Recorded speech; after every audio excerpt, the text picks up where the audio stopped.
அனைவருக்கும் வணக்கம். இப்போது ஹார்ட் சர்ஜரி பண்ணால், இதய அறுவை சிகிச்சை பண்ணால் லட்சக்கணக்கில் செலவாகும். அது உங்களுக்கும் தெரியும், எல்லாத்துக்குமே தெரியும். ஒரு ஏழைக்கு வந்து ஹார்ட் சர்ஜரி பண்ணியாக கூட அது ஏழை குழந்தை.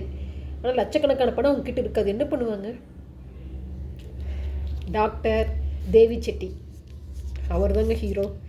ஏன்னா அவர் சின்ன வயசுல டாக்டர் ஆகணும் ரொம்ப ஆசைப்பட்டார். டாக்டரும் ஆயிறாரு. மிடில் கிளாஸ் தான் பிறந்தாரு, டாக்டர் ஆயிறாரு. ஆனால் அவருக்கு மற்ற டாக்டர் இல்லாமல் அவருக்கு என்ன தோணுச்சு அப்படின்னா, ஒரு சாதாரண ஒரு ஏழை மக்கள் அதாவது பணம் இல்லாமல் இறந்துடக்கூடாது அப்படின்னு அவர் நினைக்கிறாரு. ஸோ நாராயணா ஹெல்த் ஹாஸ்பிட்டல் அப்படின்னு ஆரம்பிக்கிறாரு.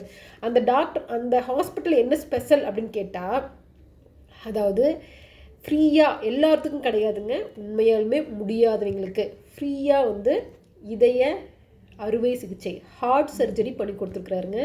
லட்சக்கணக்கான பேர் பயனடைஞ்சிருக்கிறாங்க. ஆயிரக்கணக்கான பேர், லட்சக்கணக்கான பேர். அதாவது குறைந்த செலவில் மற்ற ஹாஸ்பிட்டல் கம்பேர் பண்ணும்போது குறைந்த செலவில் வந்து அவர் இதய அறுவை சிகிச்சை பண்ணி கொடுத்துருக்குறாரு. அது சக்ஸஸ்ஃபுல்லாக. அது மட்டும் இல்லாமல் நிறைய பேர்த்துக்கு வந்து ஃப்ரீயாகவே பண்ணி கொடுத்துருக்குறாரு. ஸோ ரொம்ப ஏழ்மையான குழந்தைகள், ஏழ்மையானவங்களுக்கு வந்து பணமே கொடுக்க முடியாதவங்களுக்கு வந்து ஃப்ரீயாகவே பண்ணி அதுக்காக தான் மெயினாக டாக்டரே படிச்சிருக்கிறாரு. ஒரு நல்ல மனசை, ஒரு உண்மையான ஹீரோ தானேங்க. எல்லா டாக்டருக்கும் அப்படி தோணாது அல்லவா? ஸோ அந்த உண்மையான ஹீரோ பற்றி நம்ம சேனலில் பேசணும் அல்லவா? ஸோ நீங்கள் தமிழில் பார்த்துட்டு வந்தீங்களா? அவர் தான் டாக்டர் தேவி செட்டி. அவர் தான் இந்த அற்புதமான செயலை செஞ்சுட்டு இருக்கிறாரு. ஸோ அவர் என்ன சொல்கிறது அப்படின்னு கேட்டால், ஒரு சக்ஸஸ்ஃபுல்லாக கார்டியாக் சர்ஜரி பண்ண டாக்டர்ஸில், நிறைய கார்டியாக் சர்ஜரி பண்ண டாக்டர்ஸில் இவரும் ஒருத்தர். என்ன மற்ற டாக்டருக்கு இவருக்கு என்ன வித்தியாசம்னா, மற்ற டாக்டர்ஸ்லாம் காசு வாங்கிட்டு பண்ணாங்க. இவர் வந்து ஏழை மக்கள்கிட்ட காசே வாங்காமல் ஃப்ரீயாக பண்ணியிருக்கிறாரு. மற்ற மிடில் கிளாஸ் அந்த மாதிரி நம்மளை ஏற்றிருக்கிறவங்களுக்கெல்லாம் வந்து என்ன பண்ணியிருக்கிறாருன்னா, நமக்கு இல்லை, நம்மளை மாதிரி இருக்கிற மிடில் கிளாஸ் பீப்புள்ஸ் யாராவது சஃபராக இருந்தாங்க, ஹார்ட் சர்ஜரி பண்ணியிருந்தாங்கன்னா அவங்ககிட்ட வந்து குறைந்த செலவில் பண்ணி கொடுத்துருக்குறாரு. ஸோ அவர் நாராயணா ஹெல்த் ஹாஸ்பிட்டல் எங்கெங்கே இருக்குன்னா, மெயின் பிரான்ச் வந்து பார்த்திங்கன்னா பெங்களூர் இருக்குது. அதுக்கப்புறம் வந்து பார்த்திங்கன்னா சென்னையில், ஜெய்ப்பூரில், டெல்லியில், கொல்கத்தாவில் இருக்குது. அவுட் சைடு இந்தியாவில் கூட இருக்குதுங்க. ஸோ அதுக்கு ஒரு மனசு வேணும் அல்லவா?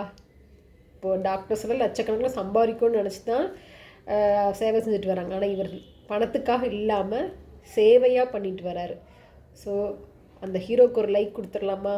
ஸோ நெகட்டிவ் நியூஸ் சீக்கிரம் ஸ்ப்ரெட் ஆயிருங்க. ஆனால் பாசிட்டிவ் நியூஸ் வந்து ஒன்றா ஸ்ப்ரெட் ஆகாது, இல்லைன்னா ரொம்ப மெதுவாக போகும். ஸோ நம்ம சேனலில் பாசிட்டிவ் வியூஸ் மட்டும், அதாவது பாசிட்டிவ் நியூஸ் மட்டும் சொல்லலாம் அப்படின்னு முடிவு எடுத்துருக்கிறேன். ஸோ உங்களுக்கு நிஜமேலுமே இந்த டாக்டர் பிடிச்சிருந்துச்சுன்னா லைக் பண்ணுங்கள், கமெண்ட் பண்ணுங்கள். ஸோ அடுத்து இதே மாதிரி பாசிட்டிவ் பீப்புள் பற்றி பார்க்கலாம். நான் நிறைய சொல்லியிருக்கிறேன் பாசிட்டிவ் பீப்புள் பற்றி. ஆனால் சில இதெல்லாம் வந்து யூடியூப் ரெக்கமெண்ட் பண்ணல. டைம் இருந்தால் போய் சேனலில் பாருங்கள்.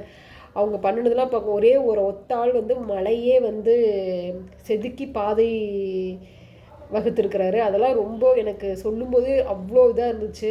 எவ்வளோ பெரிய ஒரு மனப்பக்குவம் இருந்தால், விடாமுயற்சி இருந்தால். ஏன்னா ஒரு மலை கிராமத்தில் இருந்தார். இப்போ நான் சொல்லப்போது டாக்டர் பற்றி இல்லைங்க, போன வீடியோஸில் சொன்னேன். சரி, அதை பற்றி ஃபுல்லாக சொல்கிறதுக்கு டைம் இல்லை. அவர் வந்து